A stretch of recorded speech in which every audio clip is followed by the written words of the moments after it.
Escape velocity का जो concept है वो कहीं ना कहीं हम लोग बाइंडिंग एनर्जी की कंसेप्ट से सीखते हैं। ठीक है, इस वीडियो में जो छोटा सा मैं बना रहा हूँ, इस वीडियो में हम लोग बाइंडिंग एनर्जी से रिलेटेड कुछ इंपॉर्टेंट पॉइंटर उठाने वाले हैं। तो हमने यहाँ पे 2 क्वेश्चन ले रखा है पाथफाइंडर के ग्रेविटेशनल चैप्टर से, MCQ 7 और 8। 7 नंबर MCQ क्या कहता है, पहले क्वेश्चन पढ़ते हैं जल्दी से। और अगेन आप यहाँ पे जंप मत कर जाइए, कुछ भी मत देखो, मेरे लीड को फॉलो करते रहिए। Weight of body at equator of the planet is half of that at poles. ठीक है, जो ये वेट वो मेजर कर पाता है बेसिकली वो नॉर्मल रिएक्शन होता है, ये हमेशा ध्यान रखना। आप आगे पढ़ते हैं हम लोग। ये peripheral velocity of point on the equator of the planet is V not. What is the escape velocity of polar particle. ठीक है, तो यहाँ पे देखते हैं हम लोग। तो मैंने यहाँ पे सीक्वेंस लिख रखा है 1, 2 और 3।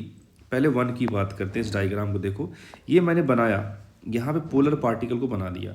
यहाँ पे मैंने रोटेशन अर्थ का नहीं दिखाया है, क्योंकि दिखाएंगे या नहीं दिखाएंगे दोनों में कोई फ़र्क नहीं पड़ेगा, क्योंकि पोल्स वाला जो पॉइंट है वो एक्सिस से 0 डिस्टेंस पे है, तो इस पे अर्थ के रोटेशन का कोई फ़र्क पड़ने वाला नहीं है। मैंने इस पोल वाले पॉइंट पे FBD दिखाया, नॉर्मल mg लगेगा सेंटर की तरफ। तो ये जो सरफेस यहाँ पे है वो नॉर्मल, इसको नॉर्मल ऐसे दे देगा सरफेस के परपेंडिकुलर। तो ये नॉर्मल और mg एक दूसरे को बैलेंस कर देंगे, तो नेट फोर्स हमारे पास आया 0 और वहाँ से n और mg बराबर हो गए। तो ये वेट जो उसने मेजर करा पोल पे वो n है। फिर हमने क्या करा, एक काम करते हैं 2 पे आते हैं। 2 में हमने रोटेशनल इफेक्ट दिखाया और पार्टिकल को कहाँ बोला गया रखने के लिए, इक्वेटर पे। ठीक है, इक्वेटर पे जो पार्टिकल है उसका पेरिफेरल वेलोसिटी जो है V नॉट दे रखा है, मतलब वो सर्कल में घूम रहा है ऐसे मस्त। ठीक है, अब अगर कोई पार्टिकल सर्कल में घूम रहा है तो उस पर सेंट्रीपिटल फोर्स आना चाहिए। तो उसके लिए सबसे पहले FBD बनाइए। हम यहाँ पे FBD ऑलरेडी मैंने दिखा रखी है। सेंटर की तरफ mg लगेगा और सेंटर के बाहर की तरफ चूंकि यहाँ पे सरफेस है मौजूद, तो वो नॉर्मल जो है सरफेस का वो इधर आ जाएगा इस पार्टिकल पे। ठीक है, ये आउटवर्ड है, ये इनवर्ड है, इन दोनों का रिजल्टेंट अंदर की तरफ आना चाहिए सेंट्रीपिटल फोर्स के फॉर्म में। तो mg माइनस n डैश हमारा सेंट्रीपिटल फोर्स हो गया। तो सेंट्रीपिटल फोर्स का जो मैग्नीट्यूड हो जाएगा उसको हम लिख सकते हैं mv²/rv की जगह पे V नॉट रख दो। अब ये जो यहाँ पे बोला है कि इक्वेटर पे जो वेट उसने मेजर करा है वो पोल वाले वेट के आधा है, मतलब यहाँ का नॉर्मल अलग अलग आ रहा है। इक्वेटर वाला नॉर्मल यहाँ के नॉर्मल से आधा हो गया है। तो मैंने बस सिंपली यहाँ से उठा के वैल्यू उठा के रख दी mg/2। आप ये स्टेप सॉल्व करेंगे, बहुत आसान है। ये रिजल्टेंट mg/2 हो गया, m से m चला जाएगा। तो यहाँ पर मेरे पास जो V नॉट आया है वो कितना आया, √rg/2 आया। अब पॉइंट नंबर 3 पे हमने कहा कि मुझे एस्केप वेलोसिटी की बात करी गई है, कहाँ पे, पोल पे। तो एस्केप वेलोसिटी पोल पे अगर आप आते हो तो रोटेशनल इफेक्ट यहाँ पे नज़र आएगा नहीं आपको। सिंपली हम बाइंडिंग एनर्जी को एग्जैक्टली 0 कर देते हैं, तो जो वहाँ उसके करस्पॉन्डिंग जो मिनिमम स्पीड आता है उसे ही हम लोग एस्केप वेलोसिटी कहते हैं। तो उसकी वेलोसिटी हमारे पास निकल के आती है √2gm/r, या फिर इसे ही हम लोग लिखते हैं √2gr। r is the radius of planet. ठीक है, मैंने r को स्मॉल r से दिखाया रेडियस को, तो यहाँ पे इसकी वेलोसिटी क्या हो जाएगा, √2gr हो जाएगा। ठीक है, तो बस क्वेश्चन में कुछ नहीं बचा। यहाँ से √gr की वैल्यू हमने निकाली है √2 टाइम्स V नॉट, यहाँ पे लाके चिपका दिया, तो मेरे पास एस्केप वेलोसिटी जो आया है वो 2 टाइम्स V नॉट है, जो कि ऑप्शन नंबर B से मैच करता है। तो ये हो गया क्वेश्चन नंबर 7। क्वेश्चन नंबर 8 पर आइए, बहुत ध्यान से देखना बच्चे। अगेन बहुत कुछ लिखा है, आप अपने से पढ़ने का प्रयास मत करो। आप पहले इस क्वेश्चन को पहले पढ़ते हैं, फिर समझने का प्रयास करेंगे। कहता है consider 2 identical particles each of mass m held at a separation r0 in free space.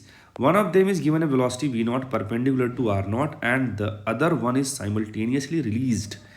For what range of velocity V naught will the masses be bound in orbital motion under their mutual gravitational force? ये last वाली line समझना ध्यान से। हमसे बोला है कि भैया ये जो V naught है उसकी किस वेलोसिटी के लिए है ना, या किस रेंज के लिए जो सिस्टम है ये बाउंडेड रहेगा।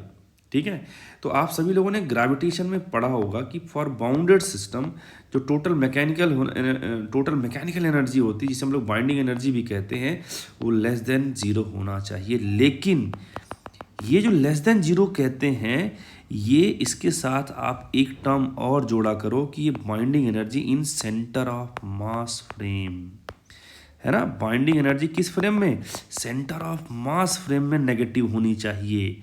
सही है ना, तो वही चीज़ यहाँ पे हम लोग लिखते हैं कि बाइंडिंग एनर्जी लेस देन 0 होगा, लेकिन किस फ्रेम में, सेंटर ऑफ मास फ्रेम में। बस क्वेश्चन खत्म हो गया।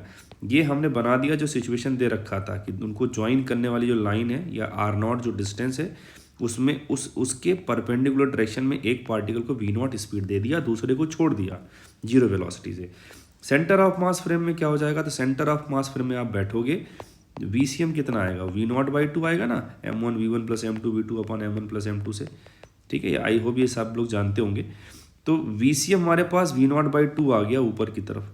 तो VCM के फ्रेम से देखोगे तो इसमें V0/2 माइनस करोगे तो V0 माइनस V0/2 ऊपर आएगा, यहाँ V0/2 माइनस करोगे तो V0/2 नीचे आ जाएगा। तो सेंटर ऑफ मास फ्रेम में आपको ये शक्ल दिखेगी। बस अब इस सिस्टम का आपको सिंपली क्या लिखना, टोटल एनर्जी लिखना है, काइनेटिक एनर्जी और पोटेंशियल एनर्जी। काइनेटिक एनर्जी क्या हो जाएगा, पार्टिकल का half mv1 square plus half mv2 square, v1 v2 बराबर है तो मैंने एक का लिखा और उसको डबल कर दिया, एक काइनेटिक एनर्जी हो गया टोटल। ये क्या लिखा है, potential energy of two particle system g m1 m2 by R square. तो m1 m2 m स्क्वायर हो जाएंगे और r कितना हमारे पास r0 है, ये वैल्यू लेस देन 0 होना चाहिए। इसको सॉल्व किया, मेरे पास आ गया v0 less than 2 times root gm by r0, which is again matching with option number D I think, yes. तो ये 2 क्वेश्चन था बच्चों, अच्छे से एक बार इनको गो थ्रू करिएगा। आई होप आपको सारी बातें समझ में आई होंगी। अगर कोई डाउट है कमेंट सेक्शन में ज़रूर बताएं। Bye bye, see you, good night.